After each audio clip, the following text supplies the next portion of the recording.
हरिओम। स्वागत करते हैं आप सभी का इस ज्ञान चर्चा में। श्रीमद् भगवत गीता का आज हम 5वां अध्याय प्रारंभ कर रहे हैं।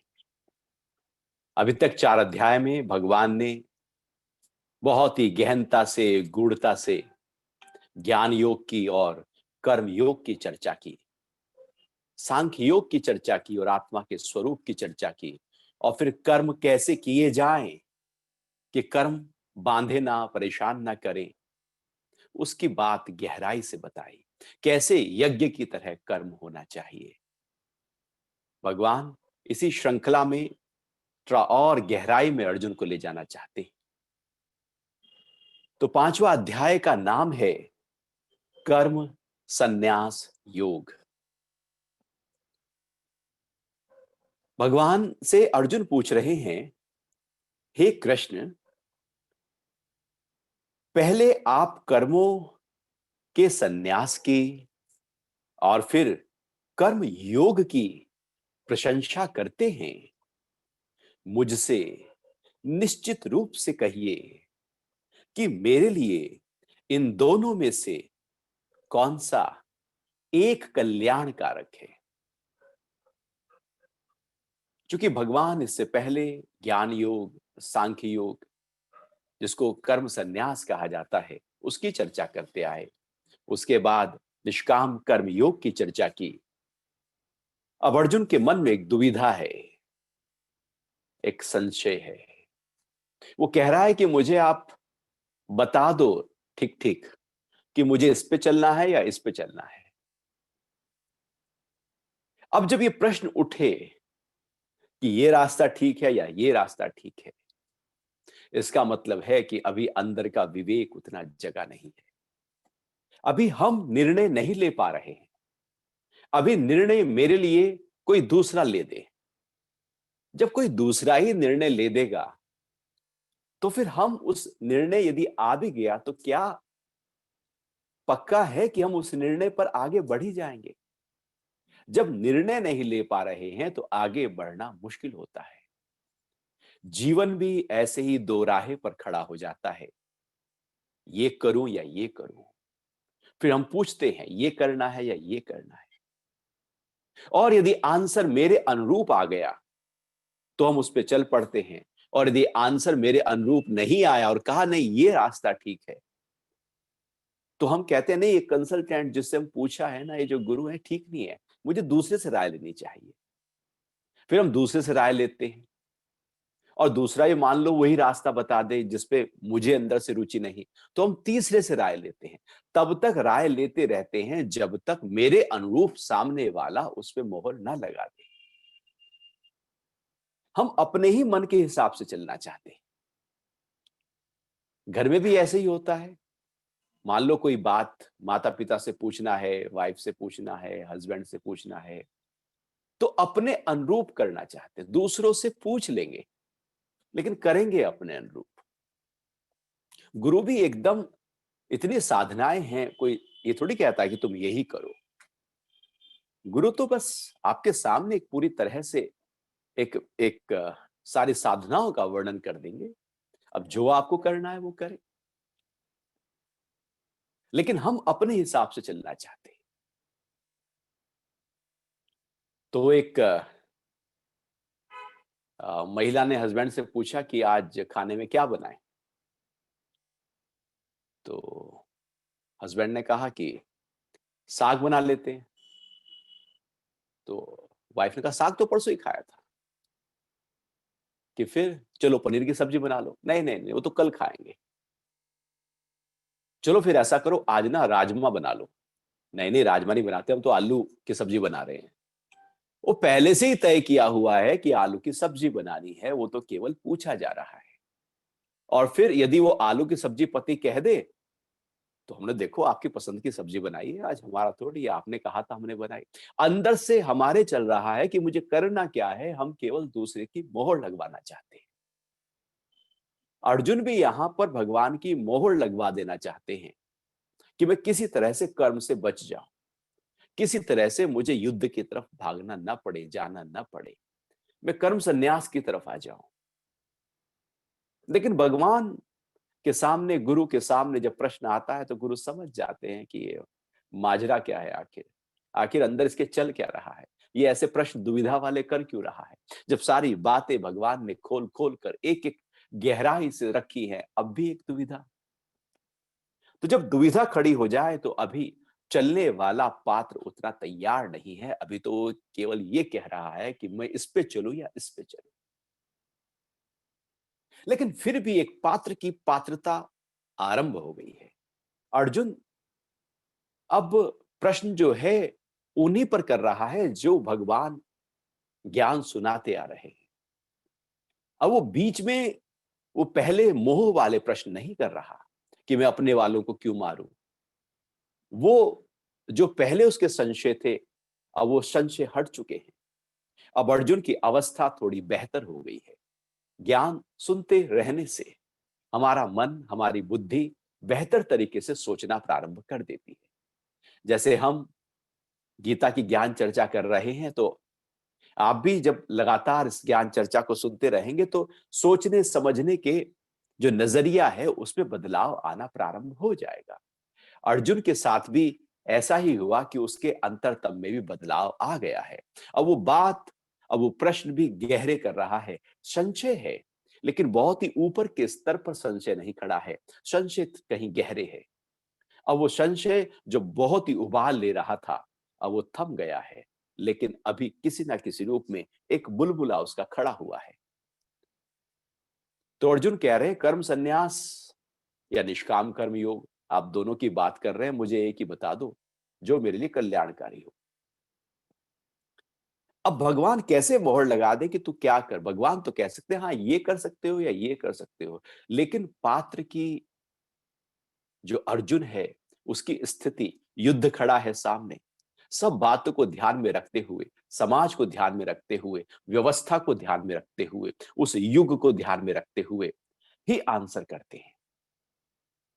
तो भगवान जब प्रश्न कर लिया अर्जुन ने कि मुझे बताओ कि दोनों में एक, तो भगवान कह रहे हैं कि श्री भगवान बोले, अध्याय 5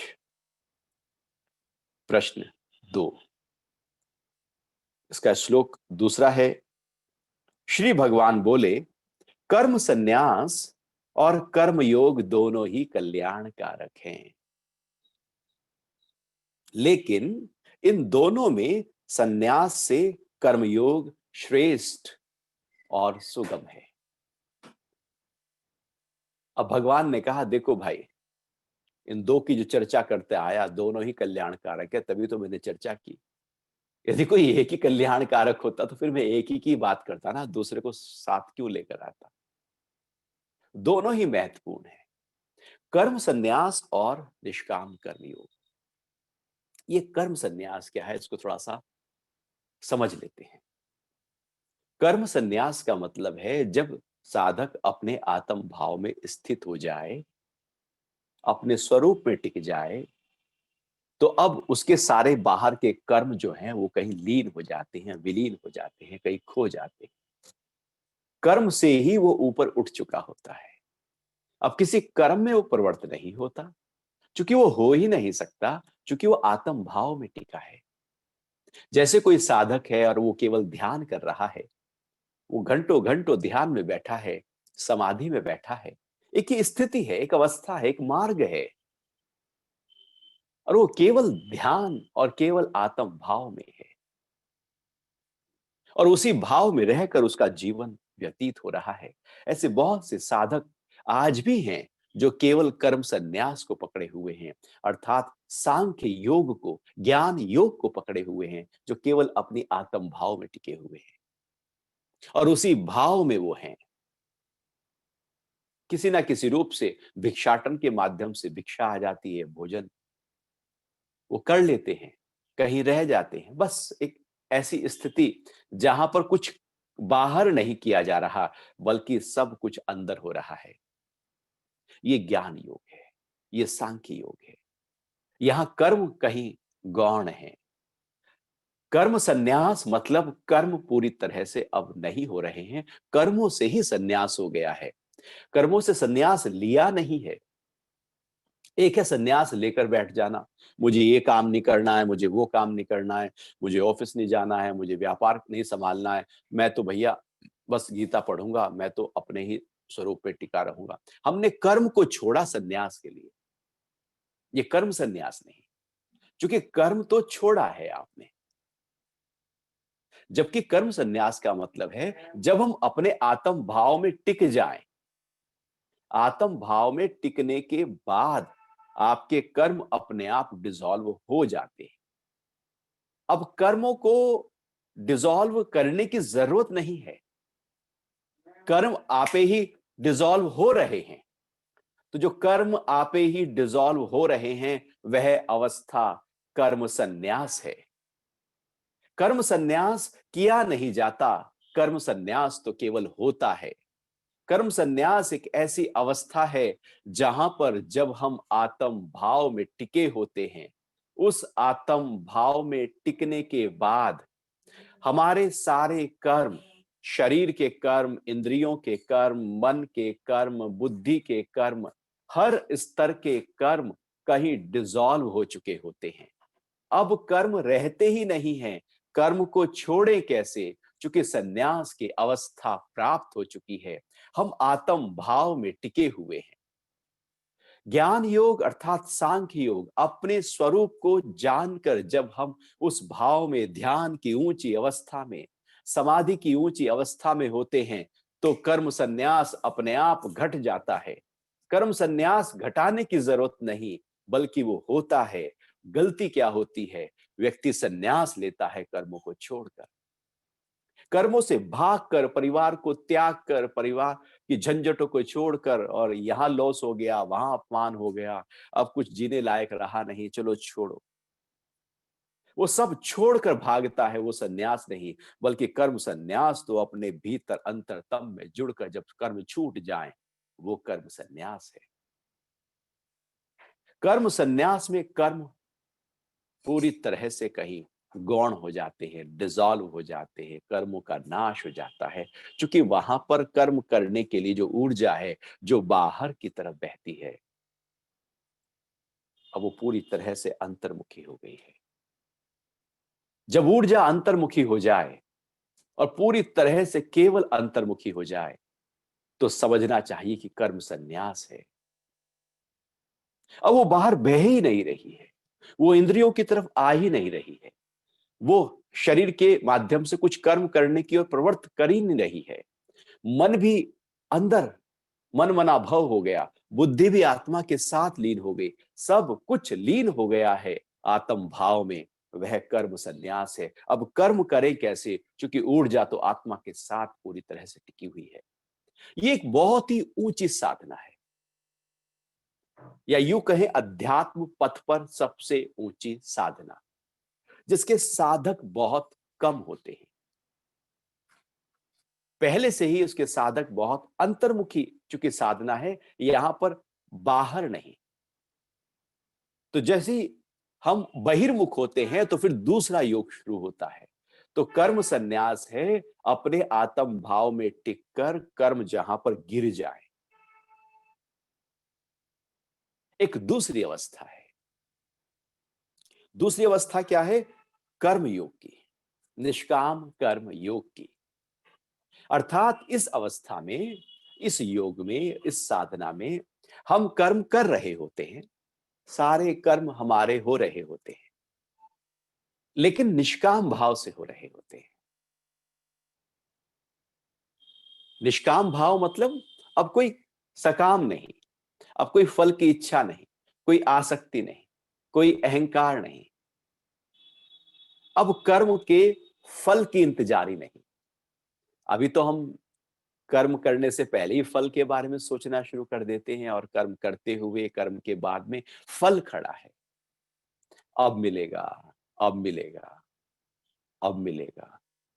कर्म तो कर लिया, फल नहीं आया, बैठे हैं इंतजार में। वो बैठे रहते हैं इंतजार में, क्योंकि फल जगह है। कर्म योग का मतलब है जहां पर फल डिसॉल्व हो जाए, कर्म संन्यास का मतलब है जहां पर कर्म डिसॉल्व हो जाए। एक एक जगह पर कर्म डिसॉल्व हो रहा है, कर्म में प्रवृत्त हो ही नहीं रहे।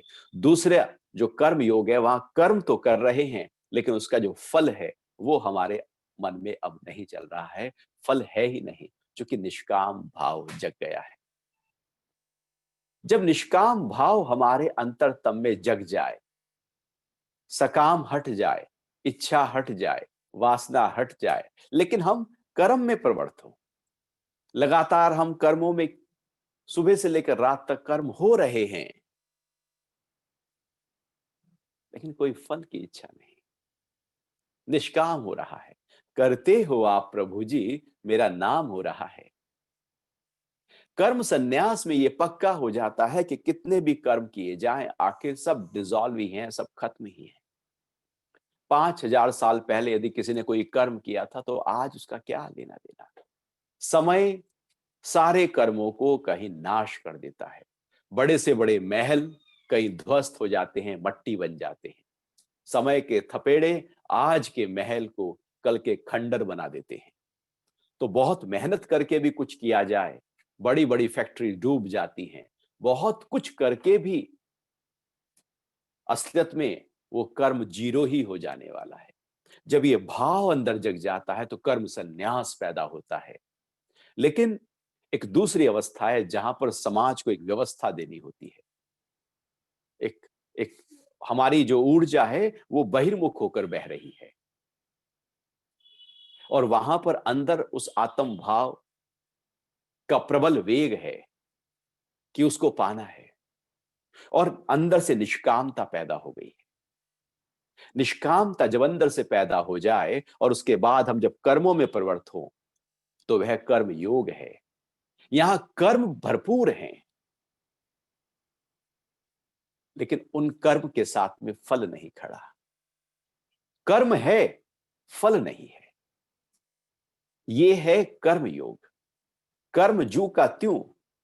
अब मान लो दिन भर एक व्यक्ति है जो पूरी तरह से कर्म कर रहा है और उसका मन परेशान है, चिड़चिड़ा है, क्रोध में है, झल्लाहट है, मेरे मतलब का क्यों नहीं हो रहा है, मेरा स्वार्थ पूरे नहीं हो रहा है, हम दिन भर गधों की तरह लगे रहते हैं, उसका मन इरिटेट कर रहा है, तो सारे फल बन रहे हैं उसके।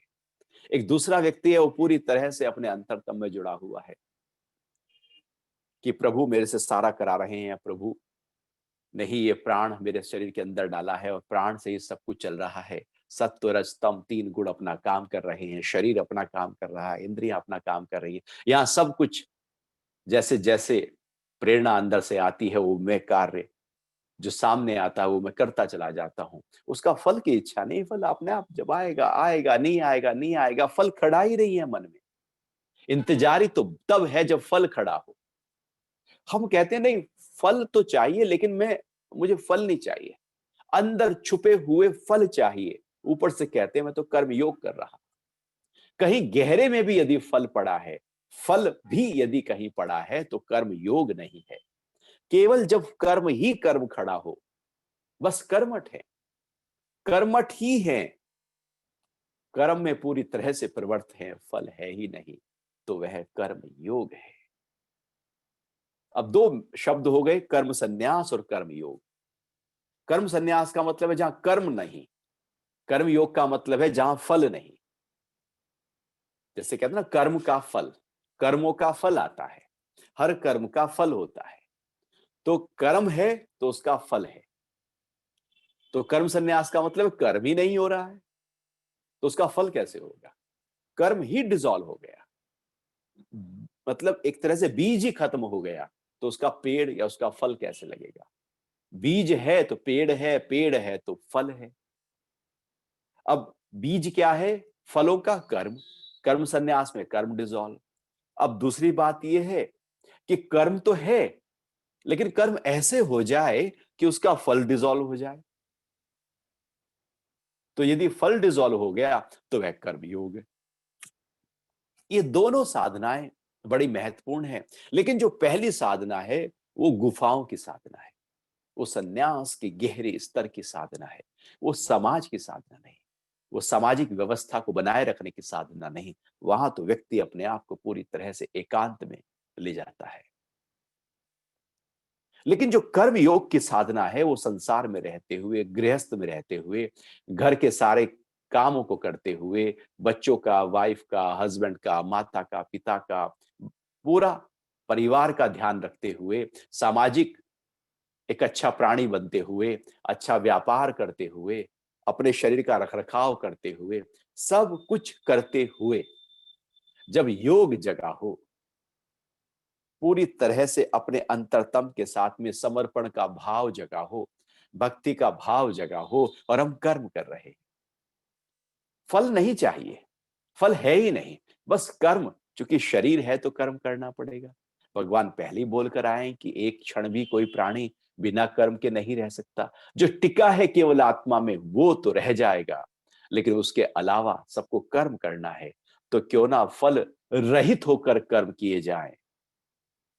तो भगवान कह रहे हैं कि दोनों बहुत अच्छे हैं रास्ते, लेकिन हे अर्जुन, इसमें भी दोनों में जो सन्यास से ज्यादा जो श्रेष्ठ और सुगम है वो है कर्म योग।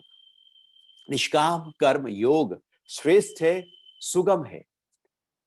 क्यों? क्योंकि अर्जुन जो है वो एक पारिवारिक व्यक्ति है, वो एक योद्धा है, क्षत्रिय है। वो राज्य को पाने के लिए, युद्ध के लिए तत्पर है। अब उसे कर्म संन्यास की बात करेंगे, तू छोड़ के जा जंगल, तो कहेगा बहुत अच्छा, ये तो मैं चाह ही रहा था, मैं तो पहले ही छोड़ना चाह रहा था। आपने भी कह दिया कर्म संन्यास बहुत अच्छा है तो मैं चला। वो झोला बिस्तर उठा के चल देगा उसी समय, क्योंकि भगवान ने कह दिया। लेकिन भगवान कह रहे हैं कि कर्म योग सुगम है और श्रेष्ठ है। जो जंगलों में बैठे हैं गहरे स्तर पर, उनके लिए कर्म संन्यास सुगम है, श्रेष्ठ है। लेकिन जो परिवार और व्यापार में लगे हैं उनके लिए निष्काम कर्म योग श्रेष्ठ है। कहां व्यक्ति खड़ा है, प्रश्न कहां से हो रहा है, उत्तर वहां से आता है। और वैसे भी ये कर्म की अनूठी प्रक्रिया है, लेकिन मन ये चलता है कि ऐसे कैसे होगा कि फल नहीं चाहिए, फल का भाव ना हो और कर्म हो जाए। व्यक्ति सोचता है ये तो असंभव है, हो ही नहीं सकता। हमें तो फल चाहिए ही चाहिए, हमें व्यापार परिवार सब देखना है, फल नहीं चाहिए तो कैसे कर्म करेंगे? ये कैसी उल्टी बात हो रही है। असलियत में ऐसे कर्म किए जा सकते हैं, तभी तो भगवान कह रहे हैं ये कर्म हो सकते हैं। ये शुद्धतम कर्म है, ये पवित्रतम कर्म है, ये कर्म करने का सबसे ऊंचा तरीका है। जैसे आप कार चलाते हैं और कार को चलाने के लिए आप एकदम एक्सीलेटर दबा रहे हैं, ब्रेक दबा रहे हैं, कभी गियर चेंज कर रहे हैं, और एक बहुत ही परफेक्ट व्यक्ति है, वो कार चला रहा है। अब उसके कार चलाने में जो कार का एवरेज है और आपके कार चलाने में जो कार का एवरेज है, दोनों में अंतर होगा। जो अनाड़ी है उसका एवरेज जो है वो बिल्कुल बहुत कम हो जाएगा, क्योंकि वो एक्सीलेटर दबाए हुए है, गियर उसको पता नहीं है, स्पीड कब बढ़ानी है, कब कम करनी है, कैसे ब्रेक लगाने हैं, पता ही नहीं है। तो उसका जो पेट्रोल है वो ज्यादा खर्च हो जाएगा, ईंधन ज्यादा लग जाएगा। लेकिन एक एक्सपर्ट है तो कार दोनों चला रहे हैं, पेट्रोल दोनों ही गाड़ी में है, लेकिन एक बहुत परफेक्शन के साथ में उसका माइलेज ज्यादा है, एक ऐसी अनाड़ी की तरह चला रहा है। अर्थात ऐसे भी कार चलाई जा सकती है कि उसका माइलेज बेस्ट निकाला जा सके, और ऐसे भी चलाई जा सकती है कि बिल्कुल ही आप कम कर दें। तो कर्म ऐसे भी हो सकते हैं जिसकी फल की इच्छा ना हो, नहीं तो बाकी तो फल के साथ हम कर्म करते ही हैं। यदि हम वो करते ही हैं तो फिर उसमें गीता की कोई हमारे जीवन में महत्वपूर्ण योगदान कैसे होगा? गीता का योगदान तो तब होगा ना जब वो ऐसे कर्म हमें बताएं कि जहां हम उलझे नहीं, फंसे नहीं। निष्काम कर्म योग ऐसी ही व्यवस्था है, ऐसे ही कर्म करने का एक तरीका है जहां पर सकाम नहीं, बस निष्काम खड़ा है। और ये निष्काम तब होता है जब अंदर से समर्पण का भाव जग जाए, ज्ञान थोड़ा प्रतिष्ठित हो जाए, आत्म भाव में थोड़े थोड़े हम टिकने लगे और बहिर्मुख होकर अब हम कर्मों में प्रवृत्त हो रहे हैं, जुड़े हैं अपने भीतर से, लेकिन ऊर्जा जब बाहर की तरफ बहे तो कर्मों में प्रवृत्त है।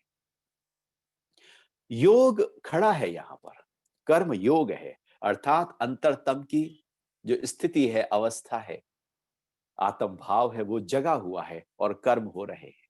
योग के साथ जब कर्म होते हैं तो वह कर्म योग हो जाता है। योग के साथ जब भक्ति होती है तो वह भक्ति योग हो जाता है। योग के साथ जब ज्ञान होता है तो ज्ञान योग हो जाता है। योग महत्वपूर्ण है। तो कर्म योग में योग महत्वपूर्ण है और फिर कर्म करते जाओ, कर्म योग हो गया।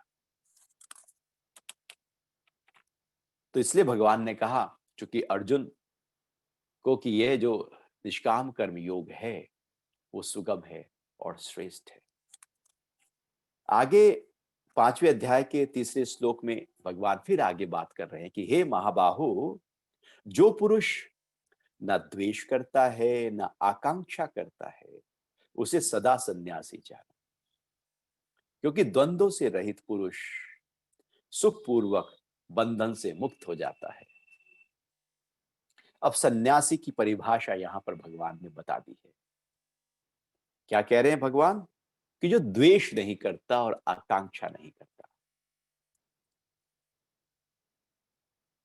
अब दो ही बातें हैं। आकांक्षा मतलब कुछ पाने की अवस्था, द्वेष मतलब उससे दूर जाने की प्रक्रिया। जैसे राग और द्वेष।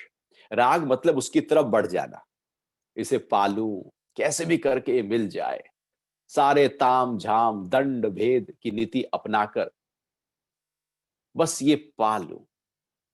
राग में पाने पर हम लगे रहते हैं, ये राग है जिसकी तरफ दौड़े चले जा रहे हैं बाहर की तरफ, कि ये व्यक्ति है, ये स्त्री है, ये धन है, ये कामनी है, ये कंचन है, ये कीर्ति है, इसको पालूं। ये जो बाहर की तरफ दौड़ जाने की प्रक्रिया है, धन की तरफ दौड़ जाने की प्रक्रिया है, कीर्ति की तरफ दौड़ जाने की प्रक्रिया है, पद की तरफ दौड़ जाने की प्रक्रिया है, कामनी की तरफ दौड़ जाने की प्रक्रिया है, वो राग है।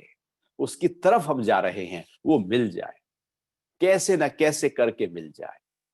और फिर जब वो मिल जाता है, ऐसा थोड़ी है कि राग खत्म हो जाता है, वो जू का त्यों खड़ा रहता है। अब जो मिल गया है उसके प्रति अटैचमेंट बना रहता है, ये मेरा है।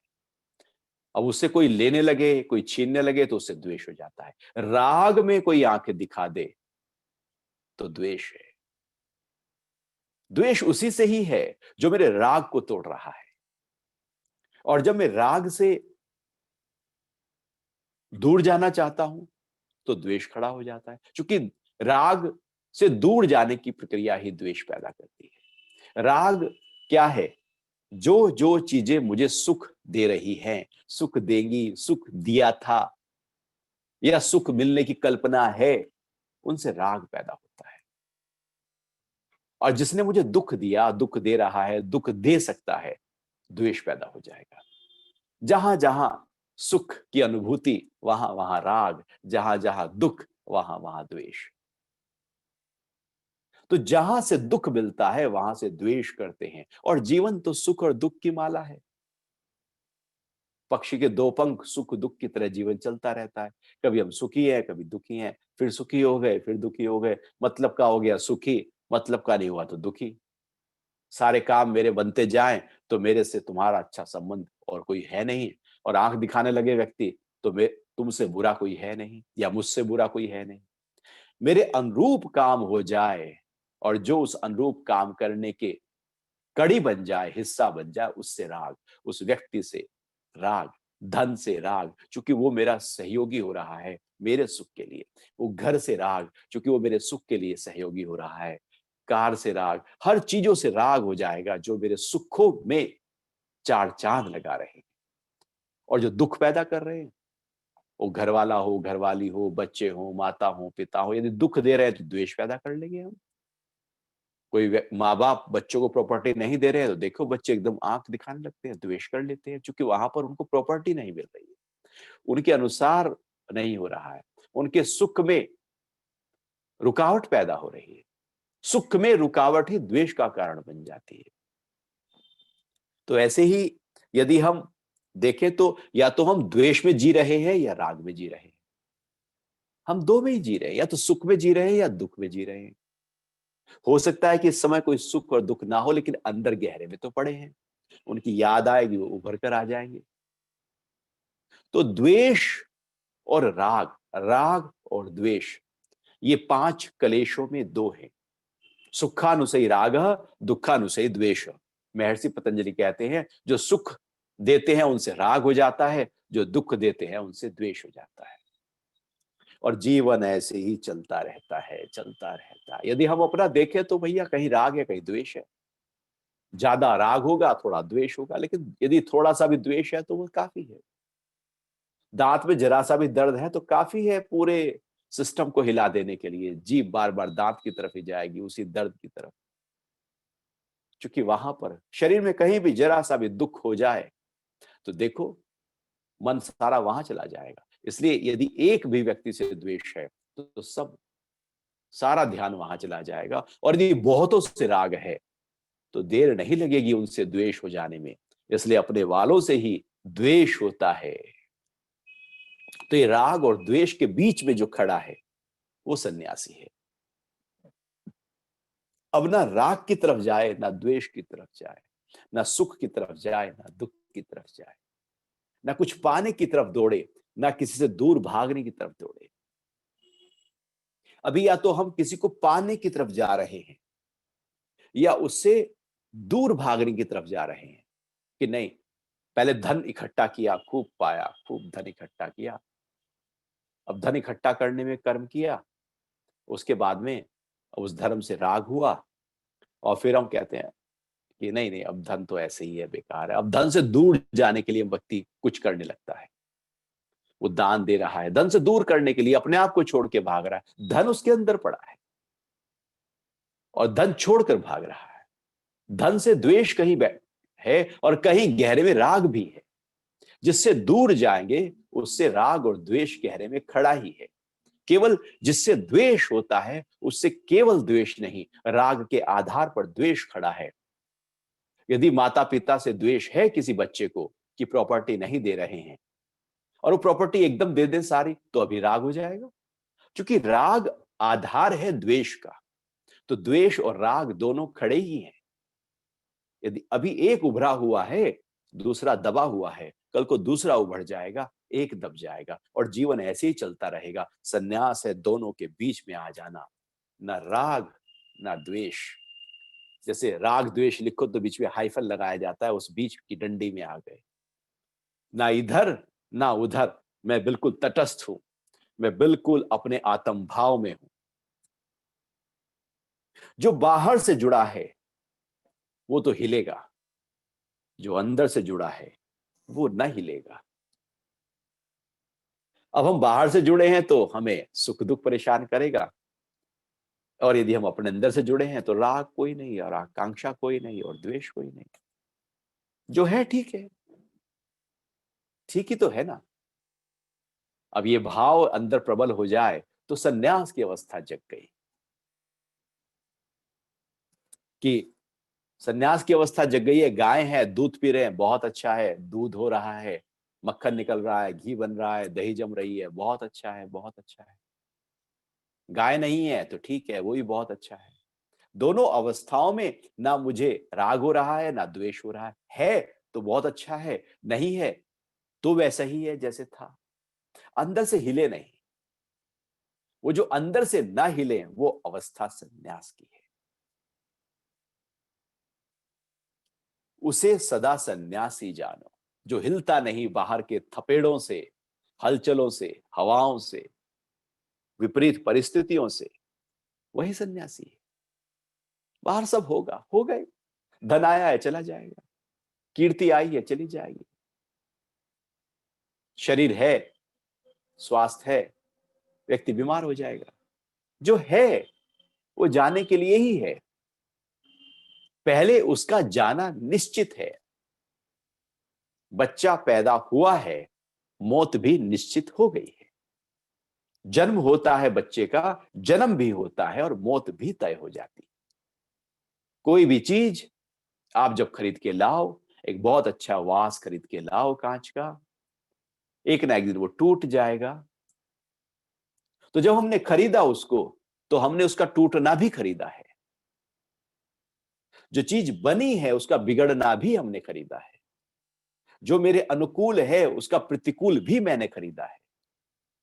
सुख आया है, साथ साथ दुख भी उसका आ गया है। जो चीज आई है उसका दूसरा पक्ष जरूर आएगा। जिसको मान बहुत होता है, अपमान भी उसी का ही होगा जिसका मान होता है। हानि भी उसी की होगी जिसका लाभ हुआ था। हम हानि हानि देखते हैं, हम लाभ नहीं देखते कि लाभ भी तो हुआ था। लाभ ही ना हो तो हानि कैसे हो सकती है? आपकी जेब में 1 रुपया भी नहीं है, चोरी कैसे होगा? रुपया है तो चोरी हो सकता है, लाभ हुआ कहीं तो उसका नुकसान हो सकता है। ये दोनों पक्ष एक होने पर दूसरा खड़ा ही है। यदि हम ही बीच में आ गए, हम ही अपने भाव में ऐसे आ गए, समभाव में, तो न लाभ की ओर भाग रहे हैं तो हानि कैसे आएगी? जब मान की तरफ नहीं जा रहे हैं तो अपमान कैसे होगा? जीतने का भाव होगा तो हार भी सकते हैं, जीतना ही नहीं है तो हारेंगे कैसे? चूंकि हम तटस्थ हैं पूरी तरह से। वह अवस्था संन्यास की है, क्योंकि द्वंद्वों से रहित पुरुष सुखपूर्वक बंधन से मुक्त हो जाता है। अभी जो द्वंद्व हैं, लाभ हानि, जय पराजय, मान अपमान, ये जो द्वंद्व हैं, सुख दुख, द्वंद्व बहुत परेशान करते हैं जीवन भर। ये द्वंद्व जो है दो पाठ की तरह हैं और व्यक्ति इसमें पिसता रहता है। थोड़ा सा मान हो गया तो खुश हो जाता है, अपमान हो गया दुखी हो जाता है। कोई माला पहना दे तो बहुत खुश है, और कोई आंखें दिखा दे तो दुखी हो गया। बस ये द्वंद्व ही चलते रहते हैं जीवन भर। और हमारी तलाश क्या है? सबकी तलाश है कि मेरा मान सम्मान हो, मैं जहां भी जाऊं मेरा मान सम्मान हो, रिश्तेदार में जाऊं मान सम्मान हो। और मान सम्मान ना हो तो वो नाराज हो जाता है, मुझे तो पानी गिलास भी नहीं पूछा। इसलिए लोग ससुराल में जाते हैं कि वहां पर मान सम्मान बहुत होगा, और वहां पर यदि मान सम्मान ही ना हो तो फिर तो कहेगा अरे मेरा तो मान ही नहीं रखा। तो मान सम्मान के लिए जा रहा है व्यक्ति, पद के लिए, कीर्ति के लिए, सुख के लिए, लाभ के लिए, हम केवल इसी तरफ यात्रा करते हैं जीवन की। वो जो दूसरा पक्ष है, वो जो अपमान है, वो जो हानि है, वो जो दुख है, वो जो पराजय है, उसकी तो तैयारी हुई नहीं, इसलिए हम टूट जाते हैं। दोनों की तैयारी हो जाए, और दोनों की तैयारी होकर कि मान है तो ठीक है, अपमान है तो ठीक है, मैं दोनों के बीच में हूं। वो द्वंद्व से रहित द्वंद्वातीत अवस्था है, जहां मान और अपमान दोनों एक भांसे, सोना और कंकड़ एक भांसने लगे, सब एक हो जाए। वह एक अवस्था संन्यास की अवस्था है, ऊंची अवस्था है, समझने की बात है। हमें उसको पता होना चाहिए कि ऐसी भी अवस्था हमारी हो सकती है। ये कोई किसी ऐसी कोई नहीं कि वो गुफा में बैठे वाले व्यक्ति की, ये हमारी भी हो सकती है। लेकिन हमने अपने आप को उस तरफ अभी तैयार नहीं किया। और यदि दोनों ही अवस्थाओं में हम एक हो गए तो मुक्त हैं, सदा मुक्त ही हैं, बंधन मुक्त हो गए हैं। बंधन क्या है? पकड़ लेना किसी अवस्था को। और मुक्ति क्या है? छोड़ने की प्रक्रिया। मतलब अब पकड़ा तो बंधन है, लाभ को पकड़ा बंधे हुए हैं, हानि को पकड़ा बंधे हुए हैं, सुख को पकड़ा बंधे हैं, दुख को पकड़ा बंधे हैं। हमने अपने आप को पकड़ा है कहीं बाहर, बंध गए। कहीं पकड़ो ही ना, सुख और दुख एक हो गए तो बंधे ही नहीं है। तो भगवान कह रहे हैं सुख पूर्वक बंधन से मुक्त हो जाता है। एक श्लोक और लेते हैं। सांख्य सांख्य योग और निष्काम कर्म योग को अज्ञानी अलग अलग मानते हैं, पंडित नहीं। जो पुरुष इनमें से किसी एक में भी सम्यक प्रकार से स्थित है, वह दोनों के फल रूप ब्रह्म को ही प्राप्त होता है।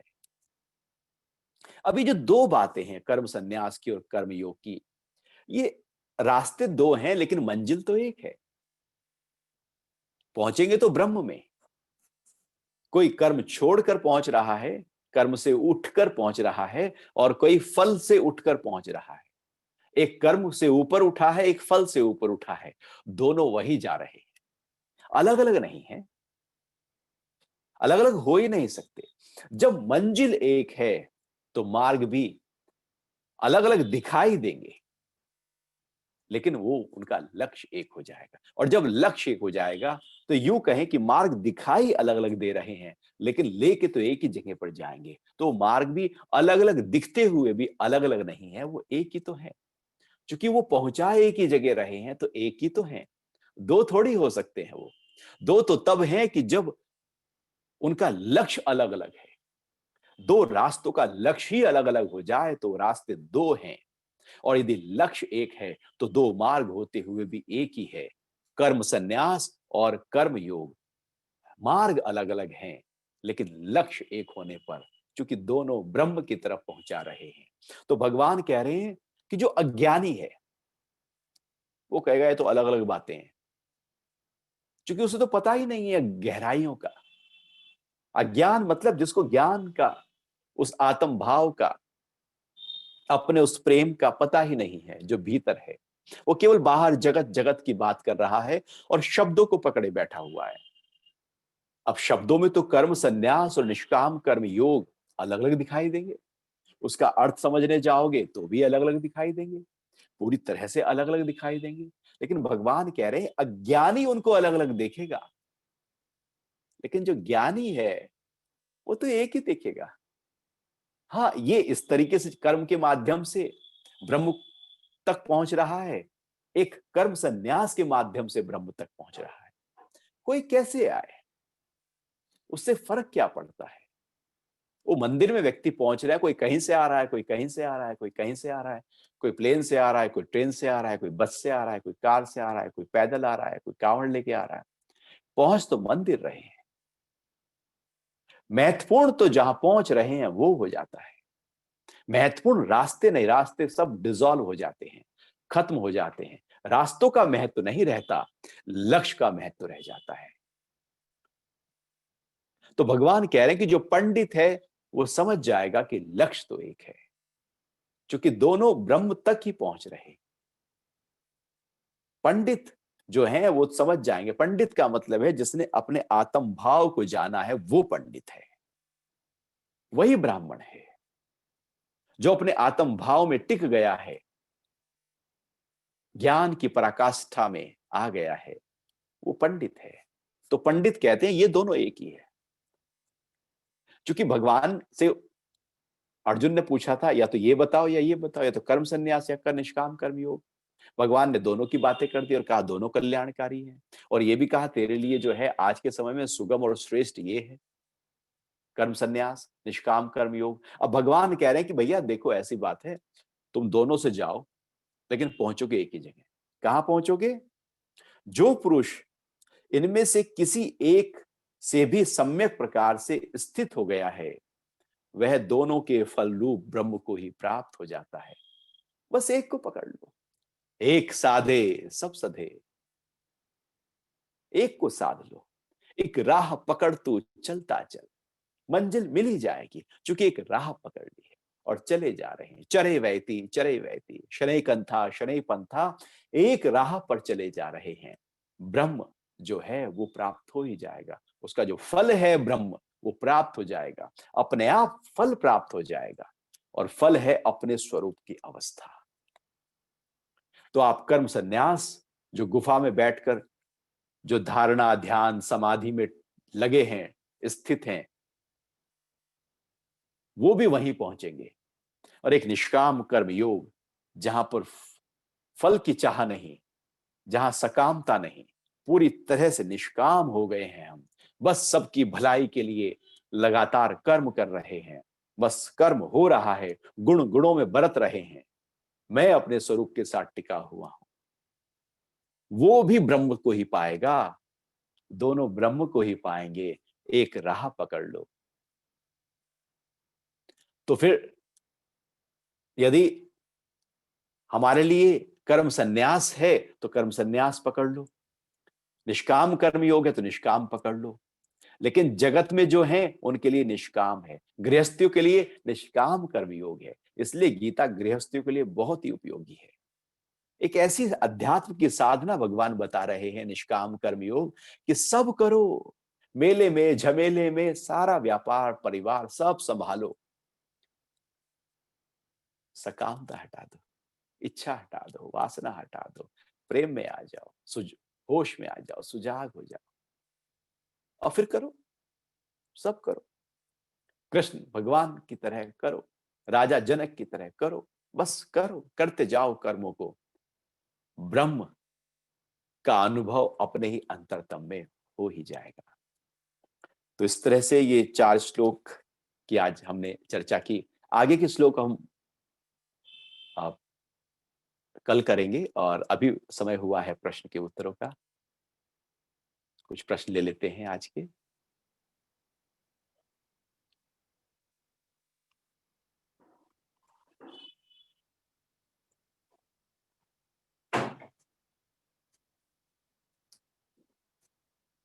हाँ, आज का पहला प्रश्न। जी जी। कर्म संन्यास और योग, बहुत ही शानदार सेशन रहा है गुरुजी आज का। इसके लिए बहुत बहुत धन्यवाद। नमस्कार हमारे सभी दर्शकों का। आप स्पीकिंग ट्री पर सुप्रसिद्ध आध्यात्मिक और योग गुरु सुरक्षित गोस्वामी जी को सुन रहे थे। मैं हूं आपके साथ इला गोस्वामी। आप सभी पिछले 45 मिनट से लगभग हमारे साथ बने हुए हैं, इसके लिए मैं आप सभी का आभार व्यक्त करती हूँ। जैसा कि हमने सीरीज में लगातार आपको बता रहे हैं कि गीता में आपकी सभी परेशानियों का हल छुपा है। जरूरत है तो बस इसमें निहित अर्थ को समझने की, जो कि गुरुजी ने आप सभी के साथ बहुत सरल अंदाज में समझाया भी है। चलिए, सबसे पहला मैं सवाल लेना चाहूंगी हमारे जो लाइव दर्शक थे उनका।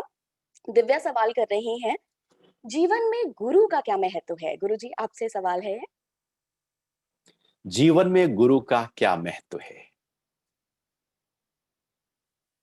जीवन को जीना कैसे है, जीवन की जीवंतता क्या है, जीवन की गहराइयां क्या है, ये हमें गुरु के माध्यम से पता लगता है।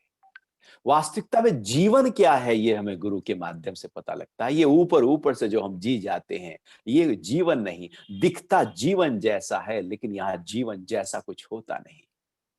गुरु हमको हमारा ही पता बता देते हैं, हमारे ही स्वरूप में हमको टिका देते हैं। हमारा जीवन का जो लक्ष्य है, उससे हमको अवगत करा देते हैं। इसलिए गुरु जो है, वो गुरु शब्द ही है जो अंधकार से प्रकाश की तरफ ले जाए, जो मरणता से अमृत की तरफ ले जाए। गुरु का मतलब है मेरे स्वरूप में टिकाने वाला एक ऐसा माध्यम, जो मुझे पग पग पर बार बार संभाल रहा है, सहज रहा है। जहां मैं गिरूं वहां पर मेरे सपोर्ट करता हुआ मुझे ही मेरी अवस्था में टिका रहा है। गुरु हमको हमारा ही परिचय करा देते हैं। अभी हमारा जो परिचय है, हम देखें तो हम पैदा हुए और पैदा होने के बाद घर वालों ने कहा क्या नाम रखना है। अब नाम की खोज शुरू हो जाती है। अब इसका नाम, वो नाम, बहुत नाम लिस्ट ढूंढते हैं, एक नाम रखा जाता है। वो नाम से अब हम इतना पक्के हो जाते हैं और हम कहते हैं ये नाम ही मैं। और फिर जैसे जैसे हम बड़े हो जाते हैं, तो माँ बाप कहते हैं कि भाई ये पढ़ाई करो, ये पढ़ाई करो, चलो डॉक्टर बन जाओ। अब हम डॉक्टर बन जाते हैं उनके कहने पे या बाहर की परिस्थितियों को देखकर। अब हम डॉक्टर बन गए तो हम डॉक्टर हो गए, कोई पद मिल गया, धन आ गया, और जहां पैदा हुए वहां हिंदू हो गए या मुस्लिम हो गए। ये सब जो है, जिससे हमने अपने आप को जोड़ा हुआ है, सब बाहर से था। जो मैं था जब पैदा हुआ तब भी तो कुछ था ना मैं। उस समय भी तो मेरी जीवंतता थी ना। वो कहीं भूल जाते हैं, वो कहीं ढक जाती है बाहर के थपेड़ों में, बाहर के रंग रंगेलियों में। बाहर के रंग आ जाते हैं, अंदर कहीं हम खो जाते हैं। गुरु जो है, वो फिर से मुझे उसी ही, जब जन्म हुआ था वहां पर जो चेतना थी, प्योर चेतना, और जो लगातार प्योर चेतना हमारे साथ चल रही है। गहरे से गहरा दुख हो या सुख हो, चेतना जू की त्यों, वो आत्म तत्व जू का त्यों है ही है। उससे परिचय करा देते हैं। तो जो मेरे स्वरूप से परिचय कराए वही गुरु है। और गुरु की जीवन में उपयोगिता इसलिए जरूरी हो जाती है, जब हमारा उससे परिचय हो जाता है जो मैं हूं, तो बाहर के दुख, बाहर की झंझट, बाहर की परेशानियां, वो जन्म मरण, वो हलचल, वो सब खत्म हो जाती हैं। क्योंकि बड़ी चीज मेरे हाथ लग गई है, क्योंकि मुझे एक अनूठा एहसास हो गया है, एक परम आनंद की अनुभूति हो गई है। अब छोटे छोटे दुख मेरा क्या बिगाड़ लेंगे। जब हाथ में सोना हो तो कंकड़ पत्थर थोड़ी उठाए जाते हैं। हाथ में सोना से भरा हो तो आप चांदी में नहीं उठाएंगे, क्योंकि आपके पास सोना मिला हुआ है। अब हीरे मिल जाएं तो आप सोना नहीं उठाएंगे, और गहरे माणिक के जवाहरात मिल जाएं तो आप उन हीरो को भी नहीं उठाएंगे, क्योंकि और आपको कोहिनूर मिल गया है। जैसे जैसे ऊंची चीज मिलती जाती है, निचली चीज छूटती चली जाती है। और गुरु यही काम करते हैं जीवन में, वो ऊंचाइयों ऊंचाइयों और ऊंचाइयों तक हमको अवगत करा देते हैं, फिर निचली चीज छूटती चली जाती है। इसलिए बहुत जरूरी है जीवन को प्रेम के साथ जी जाने के लिए, ज्ञान के साथ जी जाने के लिए, आनंद के साथ जी जाने के लिए गुरु का जीवन में होना। बिल्कुल गुरुजी। एक और हमारे यूजर हैं, हमारे लाइव व्यूअर हैं जीत, वो सवाल कर रहे हैं कि कर्म योग और कर्म संन्यास में क्या अंतर है? जी जी जी, जैसा कि हमने बात की, कर्म योग और कर्म संन्यास ये दो बातें हैं, दो साधनाएं हैं, विधि हैं, टेक्निक्स हैं। कर्म संन्यास का मतलब है कि आत्मा की ऐसी अवस्था में व्यक्ति टिका हुआ है ध्यान की गहराइयों में, वहां अब वो कर्म नहीं कर रहा। अब ध्यान की गहराइयों में कर्म कैसे होगा? नहीं हो सकता। समाधि में है, कैसे होगा? नहीं हो सकता। वो कर्म संन्यास हो गया, क्योंकि कर्म वहां पर पूरी तरह से डिसॉल्व हो गए हैं। पूरी ऊर्जा जो कर्मों की तरफ बह रही थी वो अंतर्मुखी हो गई। उस अवस्था को कर्म संन्यास कहते हैं। और कर्मयोग क्या है? अब आप वो जो ध्यान की गहराई में उतरे थे, अब आपने आंखें खोली और अपने उस स्वरूप को, उस अंतरतम को पकड़े हुए हैं और बाहर के सारे कर्म कर रहे हैं। सारा परिवार देख रहे हैं, बच्चे देख रहे हैं, माता पिता देख रहे हैं, व्यापार देख रहे हैं, ऑफिस देख रहे हैं, सामाजिक अच्छे व्यक्ति हैं, सब कुछ आप बाहर के साथ कर रहे हैं। लेकिन कोई कामना नहीं है, कोई इच्छा नहीं है, कुछ अंदर से हलचल नहीं है, बस कर्मठ होकर, कर्म योगी होकर कर्म किए जा रहे हैं। वह निष्काम कर्म योग है, वह कर्म योग है। कर्म कर रहे हैं, फल की चाह नहीं। कर्म योग, ध्यान की गहराइयों में बैठे हैं, कर्म हो ही नहीं रहा है, कर्म संन्यास। तो जो जो हम गृहस्थी हैं उनके लिए निष्काम कर्म योग है। और जो पूरी तरह से सन्यासी हैं, जंगल में हैं, गुफा में हैं, उनके लिए कर्म संन्यास, ऐसे समझे। बिल्कुल बिल्कुल गुरुजी। एक और सवाल है अनमोल का। सवाल ये है कि दूसरों को पीड़ा और दूसरों को कष्ट देने वाले कर्म किस श्रेणी में आते हैं? दूसरों को पीड़ा और दूसरों को कष्ट देने वाले कर्म जो है वो सबसे निकृष्ट श्रेणी में आते हैं, जो सबसे निचले स्तर पर कार्य करता है। जब हम किसी को पीड़ा पहुंचाते हैं, पीड़ा हम कब पहुंचाते हैं? पहले तो खुद ही पीड़ित होना पड़ता है किसी को पीड़ा पहुंचाने के लिए। किसी को यदि हमें कुछ कहना है, गाली देनी है, अपशब्द कहना है, मारना है, अहित करना है, चोरी करनी है, उसकी कितनी प्लानिंग करते हैं, कितने दिन तक हम डायलॉग याद करते रहते हैं, इसको मैं ऐसे कहूंगा, ऐसे मजा चखाऊंगा। तो न जाने कितनी तैयारी हम उसकी कर रहे हैं, न जाने कितने उससे पहले हम हिले हैं, परेशान हुए हैं, अपने शुद्धतम भाव को हमने छोड़कर अहंकार में आकर हम नेगेटिव हुए हैं। लगातार नेगेटिव होने के बाद में अब हम दूसरे को कुछ करते हैं, उसको कष्ट पहुंचाते हैं, पीड़ा कर देते हैं। अब वो जो नेगेटिविटी है, अब दूसरे तक ट्रांसफर की, अब वो भी हिलना शुरू हुआ। अच्छा, वो हिले ना हिले, हो सकता है कि हम कुछ कहें और वो तो मुस्कुरा के निकल जाए। ऐसे में यदि कोई व्यक्ति कुछ कहे और वो मुस्कुरा के निकल जाए तो यहां पीड़ा और बढ़ गई। वो व्यक्ति और दुखी हो गया, अरे मैं तो इसको इतना कहा था, ये तो बिल्कुल मुस्कुरा के निकल गया। तो हम कर्म करने से पहले इस तरह के कर्म करते हुए और कर्म करने के बाद हिलते ही रहेंगे। वो हिले ना हिले, और यदि हिल गया तो उसकी वाइब्रेशंस हमारे लिए और ज्यादा नेगेटिव हो गई। और यदि आप किसी को कष्ट कर शब्द पहुंचाते भी हैं तो बाद तक मन चलता रहता है। सुबह नाराज होकर यदि हस्बैंड घर से निकला तो दिन भर कचोटता रहेगा, ऐसे क्यों बोल के आया। प्यार से ही हम हक करके ही आ जाते तो दिन भर तो आराम में रहते। तो यदि कोई कर्म हमने कर लिया तो उसका हलचल हमारे अंदर चलती रहेगी, क्योंकि हमारा स्वरूप शुद्धतम है, पवित्रतम है। वहां बहुत नीचे उतर कर कुछ ऐसा करते हैं तो हिल जाते हैं और खो देते हैं अपने स्वभाव को। तो सबसे निकृष्ट कोटि के हैं ये कर्म। इसको हिंसात्मक कर्म कहा जाता है, और इसी के लिए अहिंसा की बात कही गई है, और महर्षि पतंजलि ने पहली साधना कही है अहिंसा की। तो कष्ट किसी को भी कष्ट, चाहे वो वचन से हो, कर्म से हो या मन से हो, नहीं पहुंचाना है। यदि कष्ट पहुंचा रहे हैं फिर तो हमने अपने प्रेम को भुला दिया। आप प्रेम करो, आप करुणा करो, आप एकदम समता का भाव रखो। कष्ट पहुंचा के भी क्या करोगे? आखिर क्या मिला है आज तक? इतने लोगों को कष्ट पहुंचाया होगा लेकिन हाथ तो पल्ले कुछ भी नहीं आया। क्यों ना आप प्रेम करके देखें? वो भी करके देखा, अब ये करके देखो, तो शायद यहां कुछ हाथ पल्ले आ जाए। तो ये करके देखो, उसके बाद आप देखना, किसी को आप प्रेम करो, उसके बाद आपके अंतरतम में किस तरह से एक अंदर से एक लहर आती है, एक खुशनुमा एहसास आता है। प्रेम की लहर कुछ अनूठी होती है। करके तो देखो, क्योंकि वो हमारे स्वरूप से हमारा परिचय करा देती है। लेकिन ये हिंसा, ये कष्ट, किसी को पहुंचाना, ये सब के अंदर है, डीप रूटेड है। आज का नहीं है, हजारों सालों पहले जब हम, एक मानव सभ्यता केवल जंगल में थी और वहां पर केवल मार कर ही खाया जाता था, वहां से हिंसा की वृत्ति हमारे डीएनए में आज तक चली आ रही है। आज की नहीं है, वो हिंसा मार के ही खाया, और कोई मुझे ना मार दे, उसका डर, और मार के खाना हिंसा।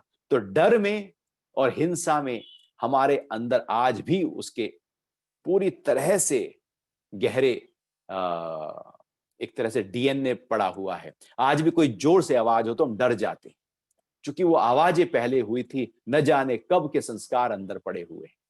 तो हिंसा के संस्कार हैं ही हैं। इसलिए आप देखना कि जो भी पिक्चर मूवी आएगी उसमें हिंसा होगी, वायलेंस होगा, तो बहुत हिट हो जाएगी, क्योंकि सबको वो अपने साथ वो जोड़ने लगता है। कोई भी ऐसे गेम आए जिसमें बहुत हिंसा हो, मारना हो, शूटिंग करनी हो, देखो बहुत हिट हो जाएगा, क्योंकि हर बच्चा, एक छोटा बच्चा भी कोरिलेट कर लेगा, क्योंकि उसके अंदर भी हिंसा है। तो वो हिंसा जो हमारे अंदर है, उसी के लिए अहिंसा की बात कही गई है, प्रेम की बात कही गई है। अगला सवाल है गुरुजी, हमारे लाइव व्यूअर हैं मनीषा अग्रवाल जी, वो पूछ रही हैं कि जैसा कि आपने सेशन में भी इस बारे में बताया था कि कर्म के पीछे जो भावना छिपी होती है या जो इंटेंशन छिपी होती है, इसकी कितनी अहमियत है? मनीषा जी, महत्वपूर्ण है भावना। आप ये बताएं कि बीज पहले होता है। अब बीज लगाया है हमने अमरूद का, और हम इंतजार करने लगे कि इस पे आम कब आएंगे, आम कब आएंगे, आम कब आएंगे। तो अमरूद का बीज लगाने पर अमरूद निकलेगा, आम नहीं निकलेगा। जो भाव किया है वही विचार बनेगा और वही कर्म होगा। भाव के आधार पर कर्म होता है। पहले भाव है, फिर उसका विचार बना, अब कर्मों में हम प्रवृत्त हो गए। तो यदि भाव ही अशुद्ध है तो कर्म शुद्ध हो नहीं सकता, क्योंकि विचार भी अशुद्ध तरह से बह रहे हैं। तो जैसा जैसा हम विचार करते चले जाते हैं, भाव करते चले जाते हैं, हमारे कर्म भी वैसे ही वैसे होते चले जाते हैं। तो यदि कर्मों को ठीक करना हो तो अपने भावों को ठीक करना होगा। हम कर्मों को ऊपर ऊपर से ठीक कर लेते हैं और भाव वही विरोध का चल रहा है। नाराजगी अंदर चल रही है और ऊपर मीठी मीठी बातें कर रहे हैं। तो महत्वपूर्ण जो फल मिलेगा उस कर्म का, वो जो ऊपर से मीठी मीठी बातें कर रहे हैं उसका नहीं मिलने वाला, बल्कि अंदर जो विरोध चल रहा है उसका मिलेगा। अंदर भाव क्या है उसके आधार पर फल तय होता है। कर्म बाहर क्या कर लिया गया उसके आधार पर फल तय नहीं होता। भाव और विचार फल तय करते हैं। और जो कर्म है, हो सकता है कर्म, हमने कर्म किया लेकिन इंटेंशन वो नहीं थी, भाव वो नहीं था, वो हो गया। तो जो भाव था महत्वपूर्ण वो है। तो भाव प्रधान है, विचार प्रधान है, इसलिए भाव शुद्धि और विचार शुद्धि होनी चाहिए। कर्म शुद्धि तो अपने आप होने लगेगी। हम कर्म शुद्धि करने लगते हैं, इसको कहते हैं अच्छा बनने की कोशिश करने लगते हैं, और भाव शुद्धि करके हम सच्चा बन जाते हैं। अच्छा बनना बाहर की प्रक्रिया है, सच्चा बनना अंदर की प्रक्रिया है। तो अंदर को ठीक कीजिए, और यही साधना है, यही प्रैक्टिस है, यही स्पिरिचुअलिटी है कि अपने भावों को, अपने विचारों को शुद्ध करते जाएं। कर्म अपने आप शुद्ध होते चले जाएंगे। आप ही प्रेम में है तो नाराज कैसे होंगे? जी आपके बिल्कुल। अंदर हिंसा का भाव है तो हिंसा कैसे करेंगे? इसलिए भाव को ध्यान दें। बिल्कुल, बिल्कुल। गुरुजी, एक सवाल मेरा है आपसे जो कि मैं बहुत देर से करना चाहती थी। आज के पूरे सिनेरियो में है ये सवाल, कोरोना काल चल रहा है। हमारे कोई परिवार वाले या खुद हम घर से बाहर जाते हैं, तो एक डर मन में बना रहता है कि कहीं इन्फेक्शन ना हो जाए, कहीं कहीं हमारे किसी अपने की मृत्यु ना हो जाए। तो श्री कृष्ण ने मृत्यु के बारे में गीता में बहुत कुछ बताया है और अभी के परिप्रेक्ष्य में ये डर कैसे खत्म किया जाए? क्योंकि ये डर खत्म ही नहीं हो रहा है, हर किसी के घर मन में घर कर गया है। नहीं, अभी इस डर से कैसे ऊपर उठा जाए, महत्वपूर्ण है कि जब दिख रहा है कि बाहर घर से निकलेंगे तो कोरोना किसी भी तरह से, वो वायरस किसी भी तरीके से हमारे अंदर आ सकता है, तो महत्वपूर्ण है कि सावधानी रखनी है, होश जगाना है, सुजाग होना है, अवेयर होना है। अवेयर, हम भय से, मान लो हम मृत्यु के डर से तो उठ गए, लेकिन जाके गले मिलने लगे लोगों से, तो वो तो गलत हो गया, वो तो हमने समझा ही नहीं। हमें अपने होश को जगाना होगा और उसके बाद कौन से कर्म हम कर रहे हैं, उसके उस कर्मों में होश के साथ उतरना होगा। अब सामने ही दिख रहा है जहर है, हम खाएंगे क्या? सामने दिख रहा है कि मक्खी गिर गई है, हम खाएंगे क्या? तो सामने जब दिख रहा है कि कर्म ऐसा मेरे ऊपर सीधा प्रभाव डालेगा, आग जली है, हम उंगली देंगे क्या? तो वायरस जब फैला है, ऐसे में यदि हम ही घर से बाहर निकल रहे हैं और घर से बाहर निकलेंगे ही निकलेंगे, लेकिन वहां सावधानी नहीं है, तो सावधानी नहीं है तो फिर तो हम, इसका मतलब है कि पूरी तरह से घोर अज्ञानी, हम मूढ़ हैं, हम समझ नहीं पा रहे हैं, होश नहीं जगा है, सावधानी हटी, दुर्घटना घटी। तो बाहर निकलें, लेकिन आप मास्क लगाएं, ग्लव्स पहने, सैनिटाइज करें, दूरी बनाएं, वो सब हमें करना होगा।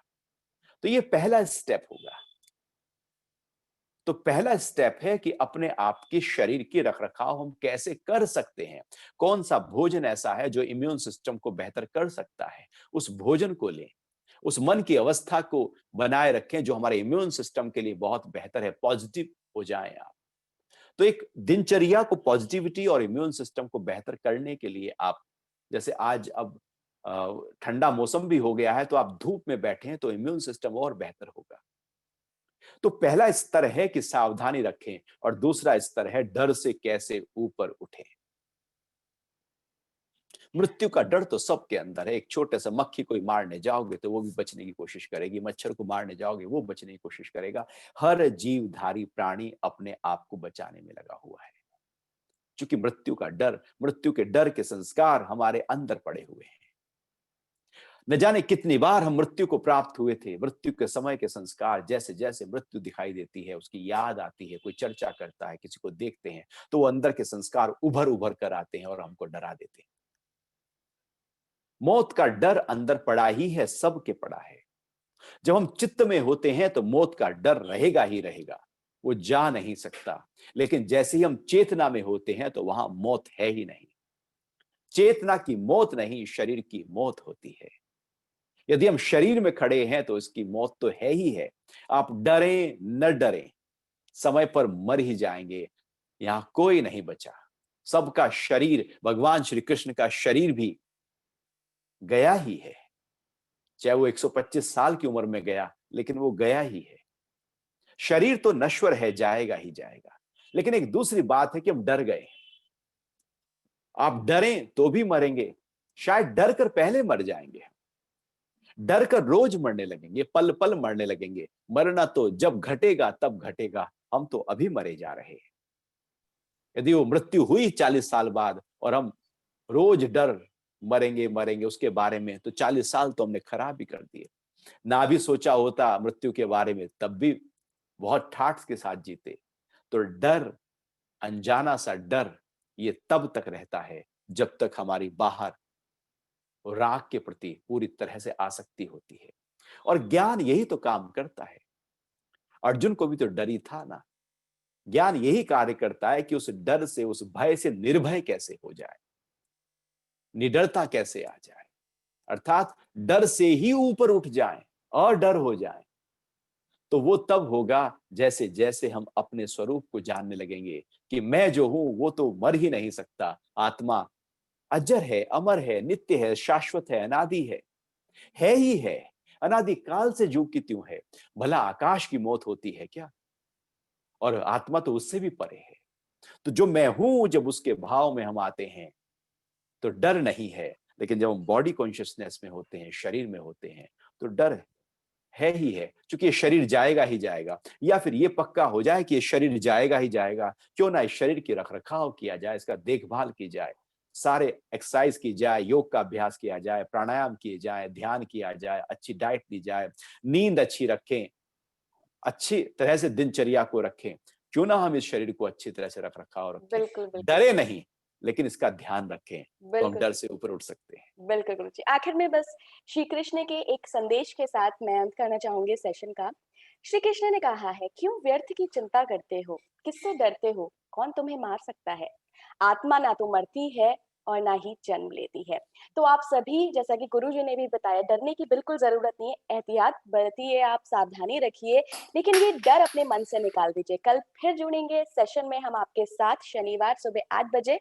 पता है मुझे, वीकेंड है, सैटरडे संडे, लेकिन अगर आप 8 बजे उठेंगे नहीं, इस सेशन में आएँगे नहीं, तो बहुत कुछ खो देंगे। जैसा कि आज हमने कर्म को जाना, वाक़ई कर्म बहुत महत्वपूर्ण है हमारे जीवन में। तो कल मैं फिर से आप सभी का इंतज़ार करूँगी, हमारे सारे दर्शकों का इंतज़ार करूँगी, इस बहुत ही अच्छे सेशन में सुरक्षित गोस्वामी जी के साथ। तब तक के लिए धन्यवाद। हरि ओम, प्रणाम, जय श्री कृष्ण।